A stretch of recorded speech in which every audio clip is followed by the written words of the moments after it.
To create a Pro Mode preset on Xiaomi 17, first of all, we need to go to the camera. Of course, we're gonna go to the Pro Mode over here, and our Pro Mode presets can be found using this button over here between the shutter button and the Pro Video mode. So if you tap over here, you should be able to find your presets. Of course, you can scroll through them, but in order to create your own one, in order to save current parameters into a preset, you just have to use this plus that we have here on the right side of the phone. And then we can choose the new option. Once you do so, you see a preview of all your parameters, how they are set up, and of course then you can provide the name of your preset, and then we're gonna tap on OK in order to save it. And there we go, now we have it over here. If you tap on these three dots, then you should be able to see these parameters.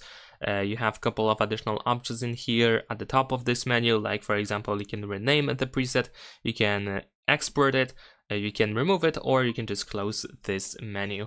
And that is pretty much it. Leave a like and subscribe.